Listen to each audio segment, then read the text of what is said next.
과실뿐 아니라 피해자 장애에 대한 의학적 지식과 조력이 결정적인 역할을 한 성공 사례라고 감히 말씀드리고 싶습니다. 안녕하세요. 교통사고 전문업범 윤앤리의 대표 변호사 윤태중입니다. 오늘은 무단횡단을 하다 교통사고를 당하여 사지마비가 발생한 의뢰인에 대한 사연을 소개하는 시간을 갖도록 하겠습니다. 무단횡단, 당연히 해서는 안 되는 행동입니다. 하지만 도로 중에서도 주위에 식당이 많고 사람들의 왕래가 잦은 곳이 있는 것을 볼 수가 있는데요. 그리고 이런 도로는 밤에도 대낮처럼 환하게 밝은 곳이 많이 있습니다.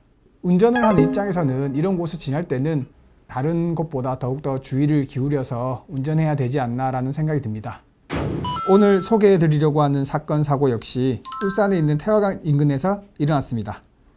무단횡단을 하던 보행자는 달려오는 차량에 치였고 충격 직후 약 13m 정도 날아가는 큰 사고를 당했습니다. 이 사고로 피해자는 경막 외출혈, 지주막하 출혈, 그리고 측 두종골이 골절되는 중상해를 입게 됩니다. 여기서 잠시 뇌를 둘러싸고 있는 인체 구조에 대해서 간략히 말씀드리도록 하겠습니다. 머리는 머리카락 아래가 두피로 덮여져 있고 그 두피 아래에 바로 두개골이 있습니다. 그리고 두개골과 뇌 사이에는 뇌를 싸고 있어 뇌를 보호하는 3개의 뇌막이 있습니다. 가장 바깥쪽을 경막, 중간을 지주막, 그리고 가장 안쪽은 부드러운 연막으로 구성이 되어 있습니다. 가장 바깥쪽에 있는 경막과 두개골 사이에는 동맥이 위치하고 있어 혈관이 손상되면 혈액이 축적되어 경막의 혈종이 생길 수 있습니다. 혈종은 혈액이 고인 것을 의미합니다. 경막 외에 혈종이 생겼을 때 이 혈종을 방치하면 영구적인 뇌 손상도 입을 수 있기 때문에 빠른 응급 조치가 필수입니다. 다음으로 뇌와 가장 가까운 곳에 있는 부드럽고 얇은 막을 연막이라고 하는데 이 연막과 중간에 있는 지주막 사이를 지주막하 공간이라 합니다. 이 공간은 중추신경에서 아주 중요한 뇌척수액으로 채워져 있으며 이 공간에서 출혈이 발생하는 경우 지주막하 출혈이라고 합니다. 이 지주막하 출혈이 생기면은 말씀드렸다시피 뇌척수액이 있는 공간이기 때문에 출혈로 인해서 뇌압이 상승하게 되고 이 상승된 뇌압으로 인해서 뇌로 가는 혈관을 막을 수가 있습니다. 그렇게 되면 뇌로 가는 혈액이 줄어들어서 저산소성 뇌손상이 발생할 수 있고요. 심한 경우 사망에 이르기까지 합니다. 이 사건 피해자는 이 사건 교통사고로 인해서 앞서 말씀드린 경막의 혈종 그리고 지주막하 출혈이 모두 발생했고 그리고 머리뼈를 구성하는 두종골 측면이 골절되는 부상을 입었습니다. 이 사건 피해자의 가족분들은 저희 윤앤리에 사건을 맡겨주셨고 저희 윤앤리에서는 가해자 운전자 측 보험사를 대상으로 민사소송을 제기했습니다.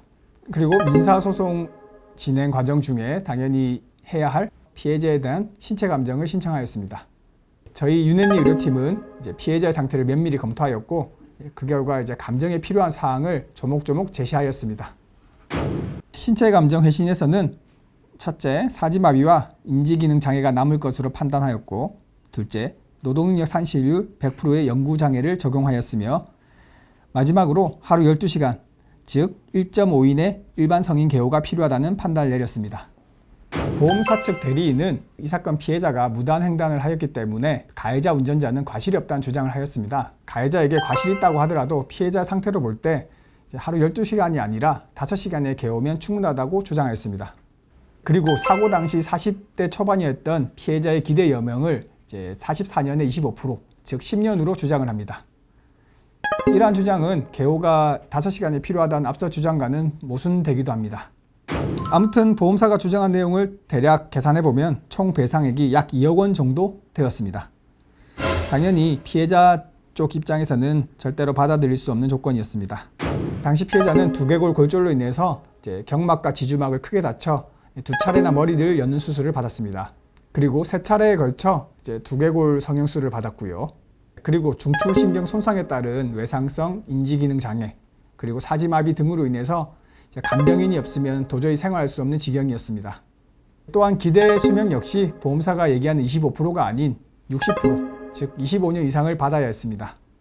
이러한 점들을 고려하면 무단횡단으로 인한 피해자 과실이 40%가 하더라도 2억은 말이 안 되는 금액이었습니다. 결국 재판부는 가해자 보험사 주장을 배척하고 윤앤리의 주장을 수용하여 9억 3천만 원이라는 화해 공고 결정을 내리게 되었습니다. 그런데 자신들이 주장한 2억 원보다 훨씬 큰 금액을 이제 화해 공고 결정을 받게 되자 가해자 보험사 측은 이의 신청을 하였고 결국 판결로 가게 됩니다. 하지만 저희 교통사고 전문업범 윤앤리가 제시한 주장에는 근거가 명확하였고 재판부는 결국 지연 이자까지 포함하여 9억 5천만 원의 손해배상액을 선고합니다. 화해 공고 결정보다 오히려 2천만 원이 늘어난 금액이었습니다. 본 사건은 피해자가 무단 횡단을 하다 이 사건 교통사고가 발생하였고, 그리고 이제 피해자 측과 가해자 측 보험사의 생각의 간극이 너무 커 애초에 합의가 힘든 사건이었습니다. 그렇다고 하더라도 보험사의 제시액은 이제 사지마비로 남은 여생을 보내야 하는 피해자 및 피해자의 가족들에게는 너무나 부족한 금액이었습니다. 하지만 피해자와 피해자분 가족들은 저희 윤앤리를 믿고 사건을 맡겨주셔서 10억 원에 가까운 손해배상액을 인정받게 되었습니다. 과실뿐 아니라 피해자 장애에 대한 의학적 지식과 조력이 결정적인 역할을 한 성공 사례라고 감히 말씀드리고 싶습니다. 저희 교통사고 전문업범 윤앤리는 대형 보험사들을 상대로 도움이 필요하신 교통사고 피해자분들을 위하여 최선을 다하고 있습니다. 지금까지 교통사고 전문업범 윤앤리의 대표 변호사 윤태중이었습니다.